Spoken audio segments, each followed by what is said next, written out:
మార్పు, నెల రోజుల్లోనే కీలక మార్పులు. అందరినీ కలుపుకొని పోతున్న ముఖ్యమంత్రి బాధ్యతలు చేపట్టినప్పటి నుంచి బిజీ.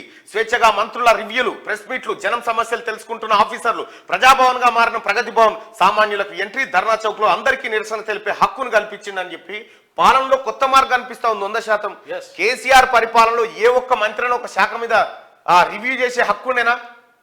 ఎన్నడన్నా మహమూద్ అలీ పోలీసులను కూర్చోబెట్టుకొని రివ్యూ చేసిన ఎన్నడన్నా ఒకనాడు?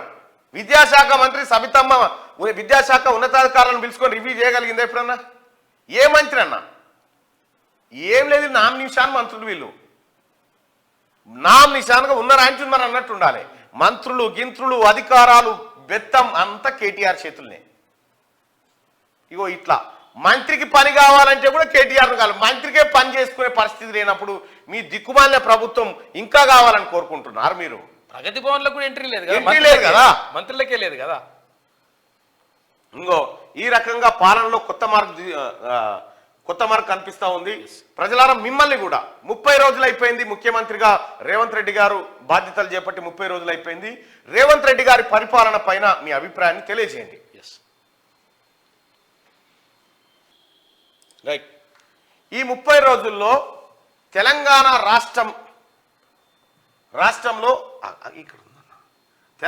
రాష్ట్రంలో కాంగ్రెస్ ప్రభుత్వ పరిపాలన లేదా రేవంత్ రెడ్డి గారు సీఎంగా పరిపాలన ఎలా ఉంది? 30 రోజుల కాంగ్రెస్ లేదా రేవంత్ పాలన ఎలా ఉంది?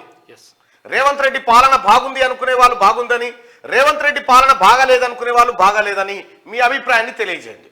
బాగుందంటే పైన, బాగలేదంటే కింద. రైట్. కాంగ్రెస్ రాగానే ఊర్లలో బెల్ట్ షాపులు బంద్ చేస్తామన్నారు, ఇంకెప్పుడు చేస్తారు?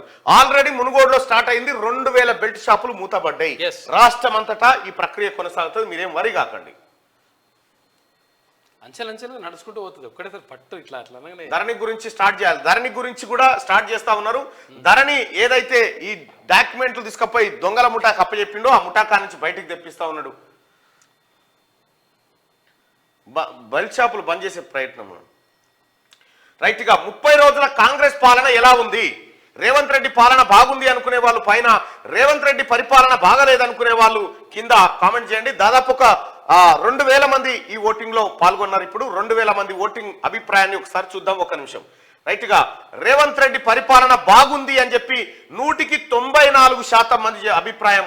30 రోజుల కాంగ్రెస్ పాలన ఎలా ఉంది అంటే రేవంత్ రెడ్డి పరిపాలన బాగుంది అని చెప్పి 94% మంది ప్రజలు తమ అభిప్రాయాన్ని పాజిటివ్ అభిప్రాయంగా చెప్తా ఉన్నారు.